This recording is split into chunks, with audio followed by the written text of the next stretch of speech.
Olha, mentor não é essa entidade mágica que, plim, aparece na nossa frente, né, na hora que a gente mais precisa. Não é o gênio da lâmpada que vai nos socorrer. Inclusive, se a gente for procurar um mentor no sentido de precisar de alguma ajuda, sem algum socorro, você está indo para o lugar errado. Você talvez devesse procurar outro tipo de profissional nesse sentido.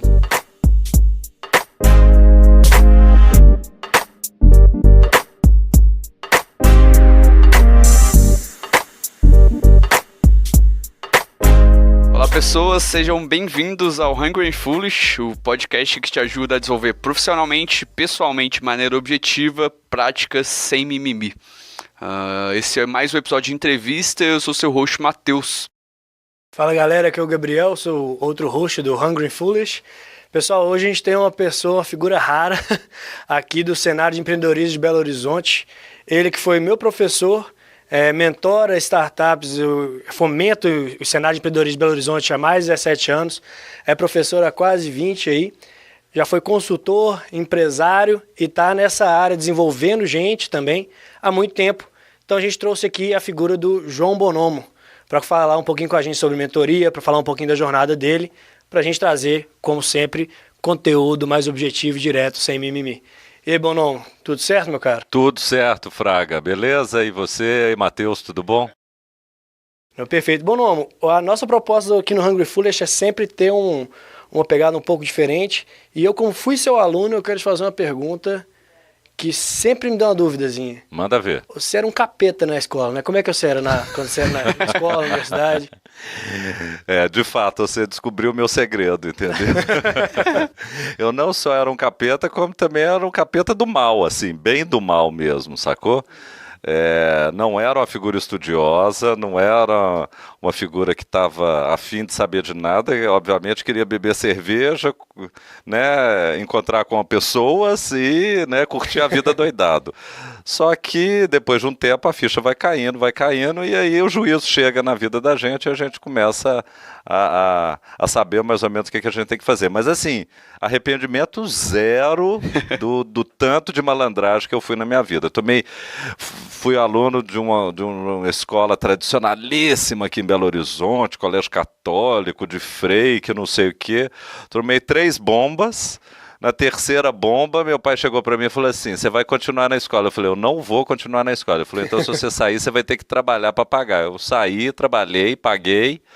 E em 6 meses eu fiz o 2º ano do ensino médio e o 3º ano e passei já no vestibular. Então aí dali eu comecei a perceber que na hora que as coisas apertam é que a gente consegue andar. Então o capetinha virou um anjinho depois. E como é que foi isso de depois começar a trilhar um caminho para virar consultor, empresário e depois ainda mudar para o ramo para ser professor e seguir essa vocação?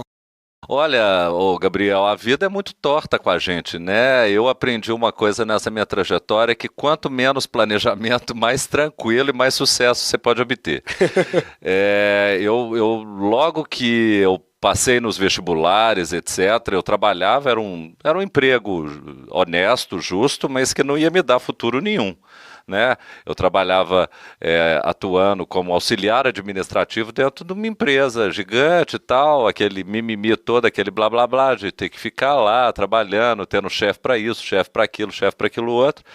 E logo que eu passei no vestibular, eu joguei tudo para cima e falei, tchau, né? Pedi meu acerto e fui embora para Bahia.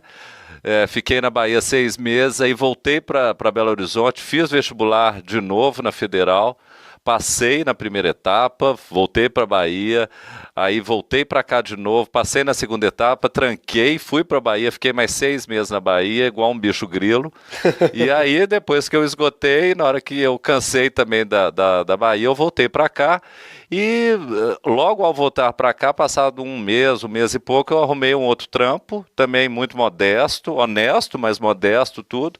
E ali eu comecei a perceber que, de fato, me pareceu, né, assim, eu fazendo uma autocrítica hoje, me pareceu que o meu potencial era bem maior. E aí eu tracei ali uma carreira para mim, que eu ia começar a estudar, ia crescer na empresa, ia passar para outro cargo, ia ser isso, tudo. Eu costumo falar que na minha época de estudante na faculdade, a gente via os alunos que já trabalhavam em banco, né, passar todo engravatado, e todo mundo morria de inveja deles, né? Então eu também estava nessa, achando que ia ter carreira, ia ter sucesso, que bastava eu ser um bom profissional naquilo que eu faria, etc. Mas aí de uma hora para outra eu também percebi que esse mundo era muito careta, era muito quadrado e que eu estava gastando muito tempo planejando a minha carreira e pouco tempo fazendo ela acontecer. Saí desse emprego, fui estagiário de uma empresa de consultoria. Fiquei nessa empresa de consultoria 1 ano e meio, depois eles me contrataram, aí eu comecei a ser consultor, tive uma rápida passagem pela empresa júnior da faculdade que eu estudava, e dali eu percebi que também eu poderia ser consultor de empresas, porque eu manjava da bagaça toda, entendeu? Assim, eu hoje, vendo em retrospectiva, eu consigo sacar que eu tenho uma macrovisão das coisas, macrovisão de processo, macrovisão do ambiente que a empresa está inserida, etc. E acho que isso quase ninguém tem, ou se tem, as pessoas precisam desenvolver muito mais. E eu sei lá, você pode chamar isso de habilidade, você pode chamar isso de dom, você pode dar o nome que você quiser, mas eu sempre percebi isso. E ali me cadastrei como consultor associado do Sebrae, e ali eu já comecei a pegar serviços particulares, né, para poder dar consultoria. O negócio foi crescendo, né, foi me absorvendo, eu larguei o estágio que eu estava e comecei, aí fui me especializar naquilo que eu achava que poderia ampliar meus conhecimentos. Então, terminei a graduação, voltei, fiz uma pós-graduação. Achei que, de fato, a pós-graduação me deu um tônus, assim, me deu uma potencialidade, só que na hora que eu terminei a pós-graduação, curiosamente, chegou na minha mão uma proposta para ser professor. Era um processo seletivo, eu tinha que fazer uma aula teste, eu tinha que responder uns questionários, tal, isso era final da década de 90. E aí eu fui, passei, né? E comecei a ser professor. E aí levava junto a carreira de consultor e a de professor. Só que com o tempo a carreira de professor foi acumulando, foi crescendo, foram me chamando cada vez mais para mais aulas, mais faculdades, mais cursos, e resolvi enveredar por essa área, né? De uma maneira que não estava minimamente planejada na minha vida. Vocês podem até estar pensando agora, planejei a minha carreira de professor depois que eu comecei nela. De certa maneira, eu imaginei que isso daí fosse durante mais um tempo, né? E novamente me encontro na situação em que eu tenho que o planejamento meu não deu certo. Então... Entendi.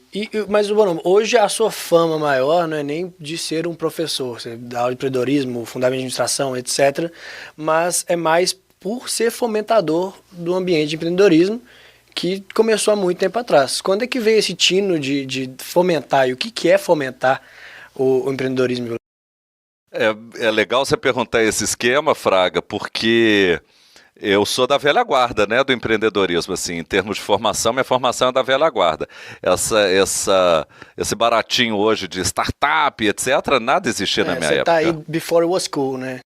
Eu sou old school total nesse sentido. Quer dizer, eu posso falar que hoje, do grande mestre meu, que foi Fernando Olabella, né, que basicamente não tive aula com ele, mas me inspirou no livro dele, me inspirou nas palestras que eu assisti, etc. Então foi dali que eu percebi que havia alguma coisa diferente nesse mundo, digamos assim, corporativo, mundo administrativo. Havia uma possibilidade de carreira. E uma possibilidade de carreira em que que tem um elemento em que as outras carreiras não oferecem, que é a autonomia, tá certo? E aí, por mais que eu prezasse pela autonomia, né, eu era professor, eu não podia ser autônomo nessa atividade, então eu tinha que ser em outra. Então eu fiz um bem bolado, por assim dizer, né? Na faculdade que eu trabalhava na época, que era lá em João Molevade, eu levei a demanda de um curso de empreendedorismo, um curso de extensão no empreendedorismo, o negócio pegou, né? Com a sorte, o diretor da escola era um cara que também já sacava um pouco de empreendedorismo, e dali o negócio foi crescendo. Fui chamado para gerenciar a incubadora de João Molevade, incubadora de Itabira, e aí o cenário foi crescendo, eu fui enveredando por essa área, novamente sem muito planejamento. Então, assim, se hoje você fala que eu sou um mentor, se hoje você fala que eu sou o fomentador do ecossistema, é porque eu estou nessa, zanzando em torno dessa luz aí há muito tempo, entendo de muita coisa, quer dizer, eu acho que entendo de muita coisa e sei para onde que as coisas estão indo. Com o passar do tempo, fui me especializando mais na educação, no ensino do empreendedorismo, porque aí eu acho que tinha muito mais do que eu simplesmente fazer com que as pessoas pudessem se sentir empreendedoras. Eu acho que eu tinha que ensinar as pessoas a empreender também, né? Então, eu fui enveredando pelo lado da educação empreendedora também. Uhum. E assim, você já acompanha muita gente, né? Os tempos mudaram, o empreendedorismo era uma coisa que não era muito falada, agora aí teve o hype do empreendedorismo. Você escreveu inclusive um livro sobre a dificuldade do empreendedor, no jovem empreendedor nessa jornada. Eu ainda estou no meio dele, então não vou citar muito. Inclusive vou deixar o link aqui para comprar, para quem estiver escutando. Salvar uma aí, ou não. Mas o que você viu assim, que mudou tanto, né, nesse meio? Porque eu acredito assim, que era uma coisa que não se falava muito, aí depois veio um hype que estava todo mundo querendo empreender, e agora a gente já fala um pouco mais dos malefícios do empreendedorismo, uma coisa assim, o lado não bonitinho da coisa. O que você acha que mudou tanto nesses últimos anos? Porra, mudou tudo. Se eu te falar que mudou 100%, quer dizer, legitimamente, usando os termos de hoje, o ensino do empreendedorismo, ele deu uma pivotada, né, histórica, assim, bizarra, e ainda continua sendo pivotado. Mudou tudo, Gabriel, mudou a maneira de você ensinar a empreender, mudou a metodologia de empreender, mudou os tipos de padrões, os testes. É bem verdade que tem muita gente, tem uma linha de pensadores aí que fala o seguinte, mudou só o nome das coisas, continua tudo como antes. A bem da verdade mudou muito, sabe? Não foi só o nome, não. O nome também mudou das coisas, mas assim, entender hoje que a pessoa, que os indivíduos, de uma forma geral, todos eles têm um potencial empreendedor, é uma revolução tão grande, né? Porque nunca foi pensado desse jeito. O máximo que acontecia era o seguinte, olha, fulano é diferente do Beltrano, né? Era isso.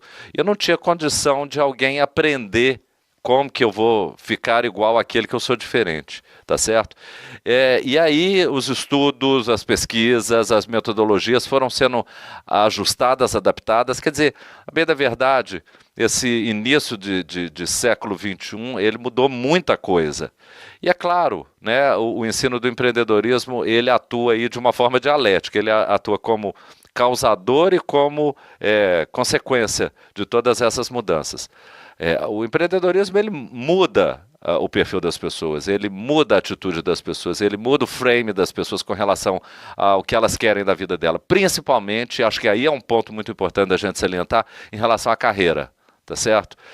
Pensar que hoje existe uma carreira empreendedora é algo factível, que há 20 anos atrás ninguém imaginava isso. Imaginava que eu posso aprender a usar as ferramentas do empreendedorismo, mas jamais serei um empreendedor pelo simples fato que eu sei usar essas ferramentas. E hoje não.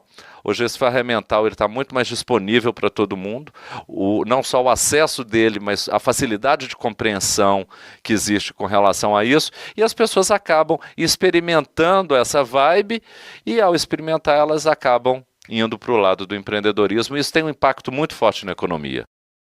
Pô, não, vou ter que pegar o gancho aí, cara, pra fazer uma pergunta um pouco mais polêmica, porque quem ouviu os episódios anteriores sabe que eu tenho diversas críticas ao sistema de ensino. Tanto é que eu larguei a faculdade, parênteses, não acho que todo mundo deve largar a faculdade, eu quero a melhor decisão para todo mundo, mas fez bastante sentido para mim, e um dos motivos que me fizeram largar foi basicamente porque, como você bem disse, o empreendedorismo mudou bastante, o mercado mudou bastante, o sistema de ensino tem um delay, né? Tem um atraso para mudar ao redor disso. Como que você vê essas mudanças hoje acontecendo? E outra pergunta relacionada a isso também. Esse delay é um pouco menor em faculdades que são mais ligadas ao mercado. Nem todo mundo tem a oportunidade de estar numa faculdade e estar realmente ligado ao mercado. Então, como que as pessoas podem aproveitar também desse ensino de uma forma um pouco melhor para a própria carreira, assim, no geral?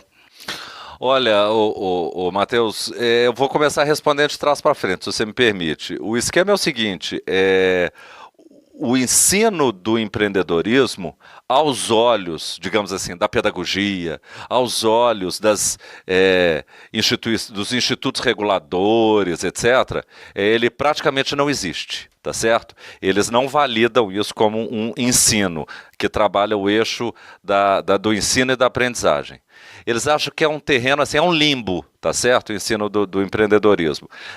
Não basta, aquelas máximas assim, não basta você querer ser empreendedor, você precisa estudar para empreender, etc. E tem uma contradição aí no meio. Então, a bem da verdade é o seguinte, a educação, ela está passando por uma grande revolução. Só que a gente tem que situar o Brasil dentro dessa revolução. Uma coisa é eu falar da educação norte-americana, da educação canadense, da educação norueguesa, da educação francesa, etc. Outra coisa é eu falar da educação brasileira, que a gente tem que lembrar que ela é essencialmente, até hoje, católica, tá certo? O ensino não é laico, então ela é católica e ela é, claro, fortemente influenciada por uma ideologia de Estado. Né? Aonde que a gente senta e tem alguém para passar o conhecimento para mim. Lá fora, hoje, a gente vê completamente essa situação invertida. Não estou falando que não existem cursos, não existem pessoas, existem. Mas a questão é a autonomia que eu vou escolher, o que eu vou aprender, quando eu vou aprender e até qual profundidade que eu vou aprender. Se a gente for pensar dessa forma, então o ensino acaba sendo uma questão muito individualizada, muito particular. Mateus aprende de um jeito, João aprende de outro, Gabriel aprende de um terceiro jeito.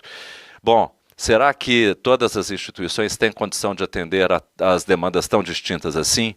No caso brasileiro, não. Infelizmente, não. Nós estamos atrás? Sim, estamos atrás. Muito atrás. Nosso potencial de competitividade em termos educacionais é muito baixo, a gente não surte muito impacto. A gente tem uma ilha ali, outra ilha ali, quer dizer, um bando de gente que se aprofunda numa linha de pensamento, alguns institutos que estudam profundamente alguma coisa, e isso é massa, isso é legal. Só que, no geral, né, a gente ainda tem todo um ranço aí, digamos assim, colonial e analfabeto. O que rola é que, se estamos atrasados, para tirar essa diferença vai demorar muito tempo. É importante, aí eu volto para a primeira pergunta, é importante ter um diploma? É, porque no caso brasileiro, diploma significa status. Será que o mundo de fato está querendo status? A gente percebe que no mundo corporativo as pessoas não querem muito status, elas querem produtividade, elas querem responsabilidade, elas querem resultado, mas elas querem resultado preocupadas com o processo, não simplesmente resultado pelo resultado. E as escolas não fornecem isso. As escolas só fornecem pessoas capazes de replicar ações que já foram discutidas, que já foram difundidas para atingir determinados resultados. Então, a bem da verdade, o que eu fico pensando é que a gente tem que rever um modelo de ensino, de educação aqui nosso.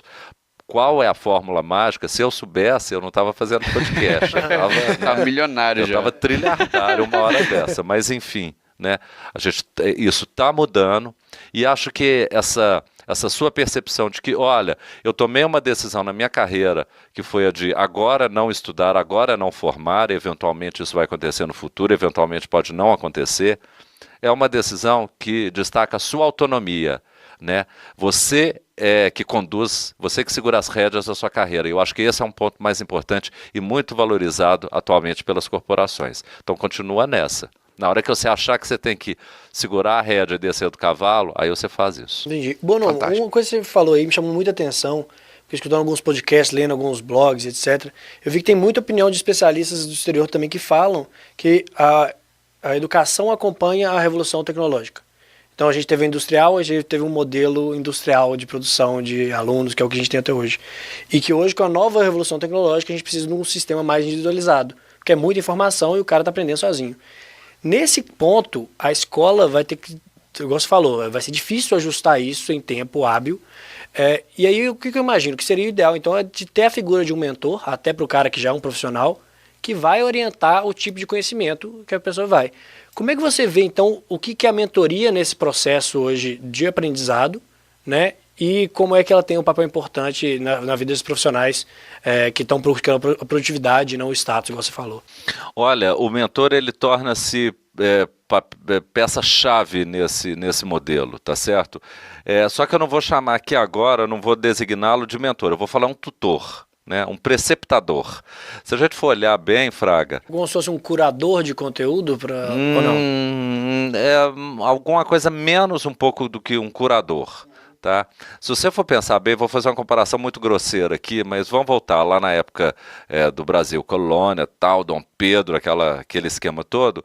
Aqui é o Dom Pedro II, ele tinha um preceptador, que era o José Bonifácio. Né? Enquanto ele não podia assumir o trono, então o José Bonifácio ficou ali tutoriando ele, auxiliando ele, dando apoio para ele, principalmente decidindo coisas que ele não seria capaz de decidir. Então eu chamo a atenção para isso. Um mentor é como se fosse o farol de um barco, tá certo? Que ele vai te conduzindo, ele vai te iluminando o caminho que você está andando. Então lembre-se que você escolheu aquele caminho e o mentor ele está te acompanhando e chamando a atenção para algumas coisas ali na frente. O tutor ou preceptador não é bem assim. Ele é o cara que conduz o barco para você e eventualmente ele acende o farol para você.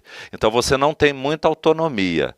Então o que eu julgo hoje ser importante é que os alunos, as pessoas que estejam interessadas em estudar, e veja bem, em nível fundamental 2, em médio, graduação ou mesmo pós-graduação, que eles tenham perto de si tutores que possam direcionar as carreiras deles, obviamente ouvindo o que eles querem fazer da vida deles e indicando, né, os pontos positivos e os pontos negativos daquela trajetória que ele está fazendo. Tá certo? Mas só depois de muita madureza e só depois de muita experiência profissional é que eu espero que esse profissional encontre um mentor, porque aí ele já vai ter certeza de fato de qual é o caminho que ele quer adotar e aí, portanto, esse mentor vai iluminar esse caminho para ele. Então eu só chamo atenção para isso inicialmente. É um papel altamente importante hoje e papel que eu acho que as instituições de ensino não estão preparadas para fornecer. Aí eu chamo a atenção para uma coisa, a tecnologia está suprindo isso, tá certo? Então o que eu quero escolher, na hora que eu vou estudar, quanto que eu quero estudar, hoje a tecnologia me proporciona isso. Com 3, 4 cliques eu consigo acessar canais do mundo inteiro e ver conhecimento de todos os lugares desse mundo e saber o que eu quero estudar e o tanto que eu quero estudar. Só que, a bem da verdade, nós não sabemos... Face ao fluxo intenso de informações, a gente fica muito perdido nesse mar, porque tem muita informação. Então, como saber se esse site é bom? Como saber se essa aula é boa? Como saber se esse podcast é bom ou não? E assim por diante. Então, nesse momento, é preciso de um tutor que aí sim, eventualmente, ele pode exercer o papel de curador de falar isso é uma porcaria, isso não presta, isso daqui é legal, isso daqui é muito legal, isso daqui é legal com restrições. Para que ele possa começar a entender como que deve ser a busca de conhecimento dele. Como que alguém, inclusive, assim, porque até introduzindo essa pergunta, a maior parte das pessoas não tem um mentor, nunca teve um tutor ou nada do tipo.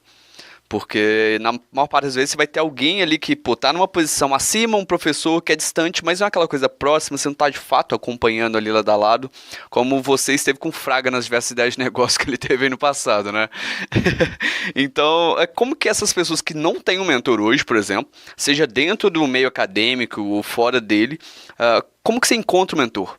Ou, além disso, você encontra o mentor, você tem que procurar por ele aparece? Como que é esse processo aí? Porque, por exemplo, só para dar um gancho, eu tive várias ideias de negócio, eu corria no Bonomo, ele jogava uns 3 balde de água fria em mim. Mas, assim, eu tava procurando, mas essa pergunta do Matheus eu acho muito pertinente.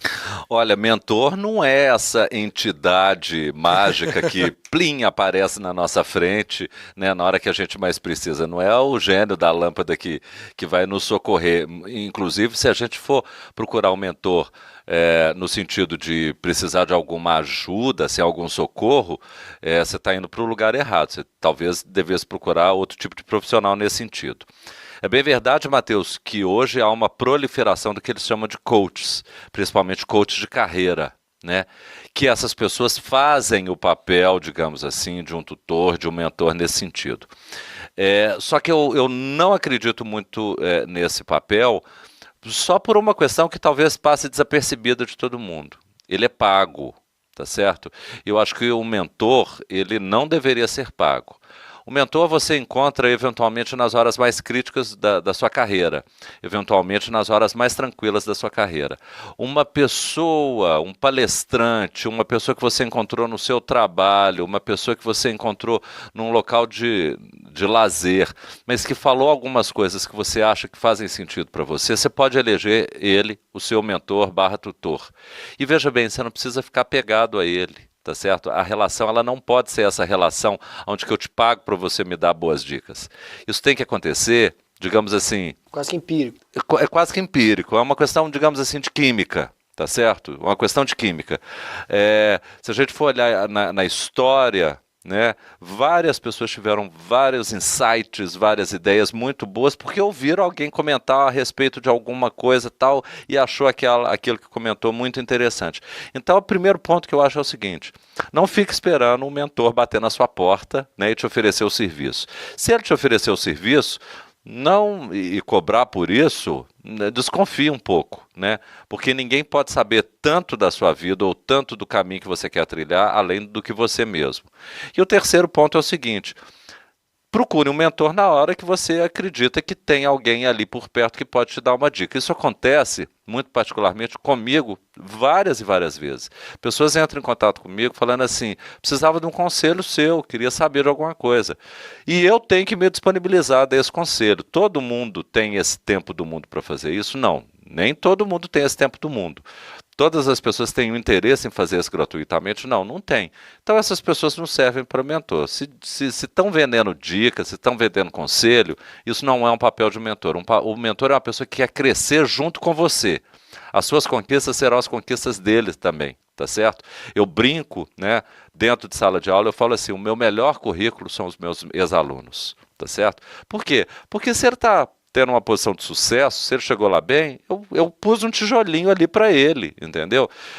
Às vezes foi uma conversa dentro da sala de aula, às vezes foi um dia de matéria, às vezes foi uma prova, às vezes foi um papo que eu bati com ele na porta da faculdade. Aquilo dali acendeu uma luz nele e ele foi. Então eu acho que o papel do mentor é esse. Tá certo? É ajudar as pessoas sem esperar nada em troca e saber que o sucesso dela vai ser o sucesso dele também. Fantástica a resposta, inclusive sem esperar nada em troca e não necessariamente também sendo essa entidade mágica, igual você falou. Não pode ser. Às vezes é muito mais produtivo você ter um mentor que, acabou de trilhar a jornada que você está trilhando, do que alguém que trilhou aquilo 10 anos atrás e hoje está muito mais longe, já chegou muito mais distante. As pessoas às vezes não lembram muito claramente os desafios e fica algo realmente ali distante mesmo. Sim. E muitas vezes essa pessoa que tem um mentor pode também ser mentor para outras pessoas. É um ponto interessante porque não são entidades mágicas, são pessoas normais. Sim. E temos que tirar toda essa divindade em torno de mentores, tutores e coaches, porque eles têm que ser gente como a gente, entendeu? Eles têm que saber onde que está apertando no sapato e tem que saber o momento de folga também dessa história inteira. Então você tem que ver essa realidade, essa humanidade na outra pessoa também. Então tem que tirar toda essa divindade e aprender com esse mentor, mas ao mesmo tempo sem perder a sua autonomia, sem perder a sua digital nas coisas que coloca. Por quê? Porque muito em breve, provavelmente, ele poderá ser mentor de outra pessoa também. Fantástico. E isso, inclusive, também, apesar de ser algo ali de pessoas normais e não necessariamente tem que ser pago, tudo isso exige uma habilidade. Você tem que ter uma skill ali para conseguir pegar alguém, ser coach dessa pessoa, conseguir guiar essa pessoa, ensiná-la coisas mesmo. Porque, se ensinar algo não é muito simples. Você colocar um conhecimento na cabeça de alguém assim, é algo bem complicado. E é uma habilidade que praticamente todo mundo precisa em qualquer cargo que esteja. Seja um gerente que está ensinando ali seus liderados, seja alguém que está ajudando alguém ali que está do lado na empresa, ou um próprio empreendedor que tem que ensinar tanto para fora do mercado quanto para dentro da empresa. Então, como que você desenvolve essa habilidade de guiar outras pessoas, ensinar coisas, funcionar como um coach ali, ainda que não pago? Como que você desenvolveu essa habilidade? Como que você acha que é possível desenvolver isso de forma mais fácil? Olha, eu gosto muito de um termo que é o seguinte, você tem que ter um pouco de hora de bunda na cadeira, ou seja, você tem que estudar as coisas, né? Existem conceitos, existem definições, existem exemplos, você tem que estudar para poder saber assim, a essência das coisas. Mais do que isso, você tem que ter calo na mão também, você tem que ter passado por experiências semelhantes, e aí eu volto a reafirmar o que você havia dito. Às vezes é bom que essa experiência não tenha passado muito tempo, para que você possa lembrar daquilo com bastante clareza. Mas eu acho que tem uma coisa que é essencial também, além desses dois elementos, que é a capacidade de comunicação. Hoje em dia isso tem sido muito difícil. As pessoas não sabem se comunicar direito. Eu não sei expor uma ideia claramente para você, e uma vez que eu não exponho ela tão claramente para você, a sua interpretação é outra, completamente distinta, e você vai me retrucar, né, falando de coisas que talvez não tenham nada a ver. Isso por quê? Porque a gente não afinou o nosso contato de comunicação. Esse afinamento, ele passa por uma sensibilidade. E essa sensibilidade, para mim, a fonte dela, Matheus, é a empatia. Eu tenho que me colocar no lugar do outro, eu tenho que me ver na posição do outro. A gente vive hoje num mundo muito egoísta, principalmente quando se trata de carreira e quando se trata especialmente de carreira corporativa, ela tende a ser uma carreira solo. Por mais que as corporações, as empresas levantem a bandeira, preguem a cultura da equipe, né, do compartilhamento, etc., no fundo, as pessoas elas são muito egoístas nas suas carreiras. E por serem egoístas, não são empáticas, por não serem empáticas, não conseguem promover boas comunicações, bons fluxos comunicativos, por não promoverem bons fluxos comunicativos, tudo isso se perde. Eu não consigo falar o que eu quero, não consigo ouvir o que eu precisaria ouvir. Então eu acho que a gênese toda está aí. Tá certo? Existe maneiras de eu aprender a me comunicar melhor? Existe. Tá? Existem técnicas, é bom você aprender essas técnicas, etc. Mas existe uma limitação. Depois dessa limitação, você tem que experimentar, você tem que ir para o mercado, se comunicar e ver onde que você errou, como que você errou e assim por diante. Porque ali é que você vai crescer o exercício da empatia, quase que naturalmente. Fantástico. São várias habilidades aí que a gente pode explorar nos próximos episódios também. Cai naquela categoria de soft skills, né? As habilidades que não são técnicas, são mais comportamentais, mas são, enfim, úteis ali praticamente para todo mundo. Isso. Eu quis fugir um pouco do termo soft skill, porque eu achei ele muito batidão e quis direto tentar explicar o esquema, mas é soft skill mesmo. É basicamente isso. E até pra gente finalizar aqui, Bruno, uma última pergunta aqui que não é relacionada, mas que também eu tenho muita curiosidade de ver, porque você viu, vários empreendedores ali ao longo dessa jornada. Então, você viu muita gente insistir por muito tempo em alguma coisa. A gente fala muito de resiliência, né? A importância de ser resiliente e tudo. Mas eu imagino que você viu muita gente também insistir, bater cabeça e não chegou a lugar nenhum. Então, qual que é o melhor momento para uma pessoa dessa que está insistindo em alguma ideia, precisa de empreender, precisa de uma carreira diferente mesmo, desistir? Porque desistência não é algo fácil, não é simples você saber qual que é o melhor momento para você largar o balde mesmo e foda-se, aí partir para a próxima. E quando a gente fala só de resiliência, parece que tem que ficar naquilo sempre, e não necessariamente. Então, minha pergunta é essa: qual que é o melhor momento para você desistir de algum empreendimento? Olha, é claro que eu poderia dar uma aulinha técnica aqui, falando que à medida que você não validou o problema, você pode já desistir. À medida que você não validou o modelo de negócio, você pode desistir. À medida que você não consegue validar o mercado, você pode desistir. Mas é claro, por outro lado, você vai pivotando, você pivota o problema, ajusta o problema, você pivota a ideia de negócio, o modelo de negócio, você pivota o mercado e assim por diante até você encontrar. Eu costumo dizer o seguinte: você pode ser insistente, você só não pode ser obcecado, tá certo? Esse é um dos grandes problemas do universo do empreendedorismo, seja ele corporativo, seja ele empreendedorismo tradicional ou empreendedorismo inovador. As pessoas normalmente elas fixam uma ideia na sua cabeça e acham que elas têm uma forma de ter sucesso, que é à medida que essa ideia for para frente. E se essa ideia não vai para frente, a pessoa insiste, e aí virou obsessão. Se por um lado, Matheus, a gente tem a resiliência, por outro lado a gente tem a insistência. Tá certo? Tem uma sabedoria, sei lá, chinesa, japonesa, coreana, os cambau, que é o seguinte: há uma sabedoria em você saber descer do ônibus no ponto certo. Há esta sabedoria. Só que ela não chega para a gente através dos livros, ela não chega para a gente através dos professores, ela não chega para a gente através dos conselhos do pai. Ela chega através de nós mesmos. A gente tem que sentir esse timing. Pode ficar parecendo muita porra louquice isso que eu estou falando, sentir esse timing, etc. Mas é isso, tá certo? Eu conheço empreendedores que insistiram além da conta e se ferraram. Eu conheço empreendedores que desistiram antes do momento e deram errado. E conheço empreendedores que foram resilientes, que falaram, ok, eu tentei aqui, tentei ali, tentei acolá. Não deu? PT, saudações, vou passar por outra coisa. Veja bem, do mesmo jeito que no início da nossa conversa eu falei que havia uma grande diferença em termos educacionais do que se ensinava de empreendedorismo no passado e que se ensina hoje, o que eu posso te falar é o seguinte, lá no passado, ninguém insistia, ninguém persistia, ninguém era obcecado porque ninguém tentava. Hoje a gente está vendo o problema do excesso. Todo mundo insiste muito, tenta muito e não consegue. Então não peque pela escassez e não peque pelo excesso. Na hora você vai saber que você precisa desistir daquilo. Não tem uma fórmula mágica. Isso vai depender de um sem número de elementos que vão se dispor de uma maneira muito complexa e que você não vai conseguir ter um resultado somente para isso.